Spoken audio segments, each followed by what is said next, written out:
was a nice summer day.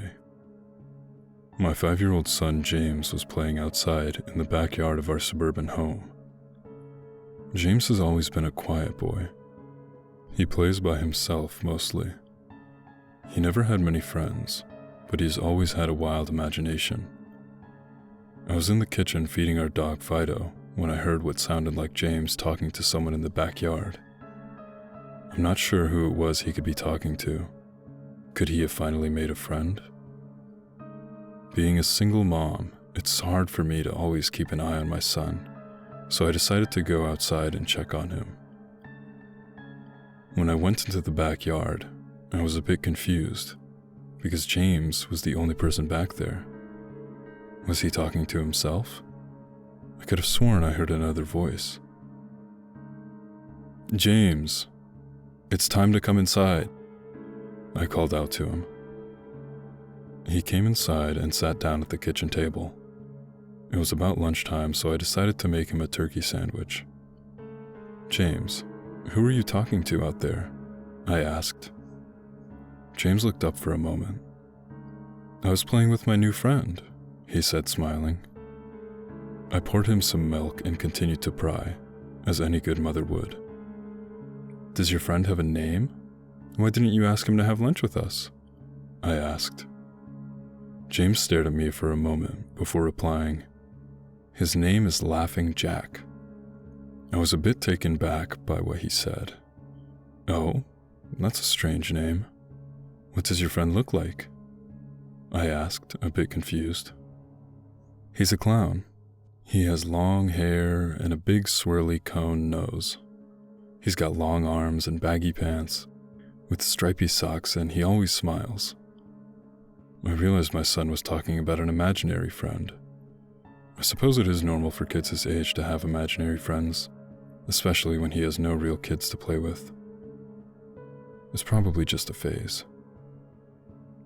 The rest of the day went by as per usual, and it was starting to get late, so I put James to bed. I tucked him in, gave him a kiss, and made sure to turn on his nightlight before I closed the door. I was pretty tired myself, so I decided to go to bed not long after. I had an awful nightmare. It was dark, and I was in some kind of rundown amusement park. I was scared, running through an endless field of empty tents, broken down rides, and abandoned game huts. The whole place had a horrible look to it. Everything was black and white. The prized stuffed animals all hung from nooses in the game huts, all with sick grins stitched on their faces. It felt like the whole park was looking at me, even though there wasn't another living thing in sight. Then suddenly, I began to hear music play. The sounds of Pop Goes the Weasel being played on a squeeze box echoed through the park. It was hypnotizing. I followed its tune to the circus tent almost in a trance, unable to stop my legs from moving forward. It was pitch black. The only light came from a single spotlight shining on the center of the big top. As I walked toward the light, the music slowed down. I found myself singing, unable to stop.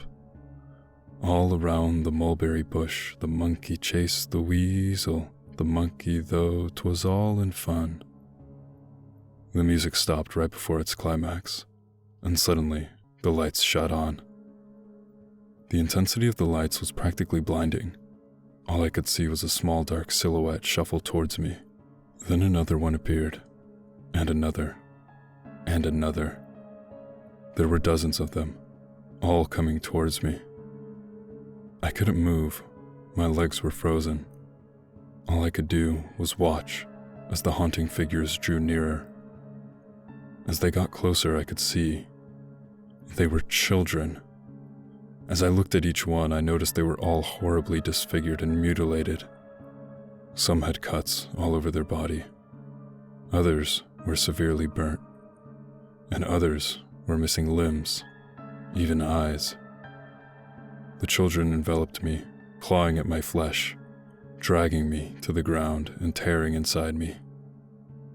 As the children tore me apart and I faded away, all I could hear was laughter.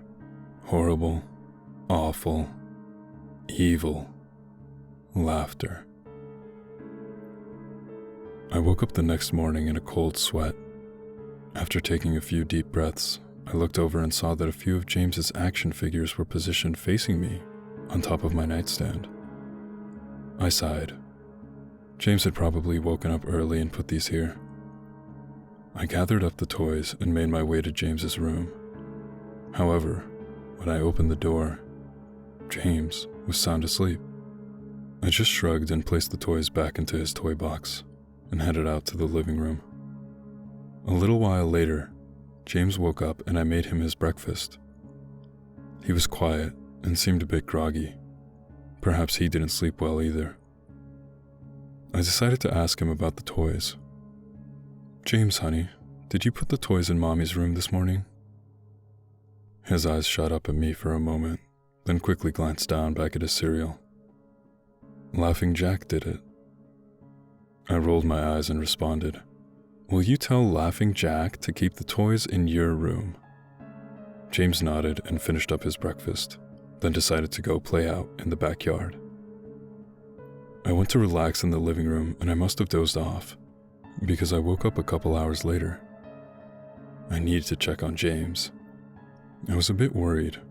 It had been over 2 hours and I haven't checked on him. I stepped out into the backyard, but James wasn't there anymore. I was getting nervous, so I called out to him. "James? James, where are you?" Just then, I heard a giggle come from the front yard. I rushed through the gate around to the front of the house. James was sitting on the sidewalk. I breathed a sigh of relief and walked over to him. "James, how many times have I told you to stay in the backyard?" "James, what are you eating?" James looked up to me, then reached into his pocket and pulled out a handful of hard candies in all colors. This made me very nervous. "James, who gave you that candy?" James just stared at me, not speaking. "James, please tell Mommy where you got that candy." James hung his head down and said, "Laughing Jack gave it to me." My heart sunk. I kneeled down to look him in the eye. "James, I've had enough of this Laughing Jack thing. He is not real. Now this is a very serious situation and I need to know who gave you the candy." I could see my son's eyes tear up. "But Mama, Laughing Jack did give me the candy." I closed my eyes and took a deep breath. James has never lied to me, but what he's telling me is impossible. I make him spit out the candy and I throw the rest away. James appears to be fine. Maybe I'm just overreacting. After all, he could have gotten it from Tom and Linda next door, or Mr. Walker down the street. Either way, I'm going to have to keep a closer eye on James. That night, I put James to bed as usual and decided to go to bed early myself. Suddenly, I was woken up by a loud bang coming from the kitchen. I sprung out of bed and hurried down the stairs. When I got to the kitchen, I was horrified. Everything on the counters had been thrown on the floor, and our dog Fido hung dead from the light fixture. His stomach was cut open and stuffed with candy, the same type that James was eating earlier that day. My shock was quickly broken by a sharp scream coming from James's room, followed by loud crashes. I quickly grabbed a knife from the drawer and moved up the stairs with the speed that only a mother whose child is in danger could have. I burst through the door and flicked on the lights. Everything in the room was knocked over and tossed on the floor. My poor son in his bed, crying and shaking with fear, a pool of urine staining the sheets. I scooped my child up and ran out of the house and went next door to Tom and Linda's house. Luckily, they were still awake. They let me use their phone and I called the police. It didn't take them long to arrive and I explained what had happened. They looked at me as if I were crazy. They searched the house, but all they found was a dead dog and 2 trashed rooms. The officer told me that someone had probably gotten into the house and done this right before making a quick escape when they heard me coming up the stairs. I knew it wasn't true. All the doors were locked and none of the windows were open. Whatever was in my house didn't come from outside. The next day, James stayed inside. I didn't want him to leave my sight. I went into the garage and found his old baby monitor and set it up in his room. If anything comes into his room tonight, I was going to be able to hear it. I went to the kitchen and grabbed the largest knife from the drawer and put it on my nightstand. Imaginary friend or not, I'm not letting anything hurt my little boy. Soon enough, night came. I put James to bed. He was afraid, but I promised him that I wasn't going to let anything happen to him. I tucked him in, gave him a kiss, and turned on the nightlight. Before closing the door, I whispered to him, "Good night, James. I love you." I tried to stay up as long as I could, but after a few hours, I felt myself drifting off. My baby would be safe for the night, and I needed to sleep.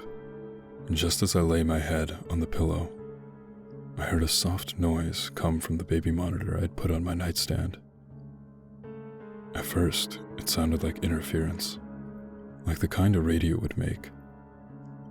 Then it turned into a soft moan. Was James asleep? Then I heard it, the laugh from my nightmare, that horrible laugh. I sprung up from bed and grabbed the knife from under my pillow. I rushed over to James's room and creaked the door open. I tried the light switch, but it wouldn't come on. I took a step in, and I could feel the warm, thick liquid on my feet. Suddenly, James's nightlight came on and I could see the absolute horror laid out in front of me. James's body was nailed up on the wall, the nails piercing through his hands and feet. His chest was cut wide open and his organs hung down to the floor. His eyes and tongue had been removed along with most of his teeth. I was disgusted. I could hardly believe this was my baby boy. Then I heard it again, the soft, desperate moan. James was still alive. My baby, my poor baby in so much pain, barely clinging to life. I ran across the room and vomited on the floor, but my sickness was interrupted by a horrible cackle coming from behind me. I spun around while still wiping bile from my mouth. Then out of the shadows emerged the fiend responsible for all this horror. Laughing Jack. His ghost-white skin and matted black hair hung down to his shoulders. He had piercing white eyes, surrounded by dark black rings. His twisted smile revealed a row of sharp, jagged teeth, and his skin didn't look like skin at all. It almost looked like rubber or plastic. He wore a patchy, black and white clown outfit with striped sleeves and socks. His body itself was grotesque, his long arms hanging down past his waist, and the way he was poised made him look almost boneless, like a rag doll. He let out a sickening laugh, as if to let me know he was pleased with my reaction to his work. He then turned around slowly in front of James and began to laugh even more at the horrific sight he laid out.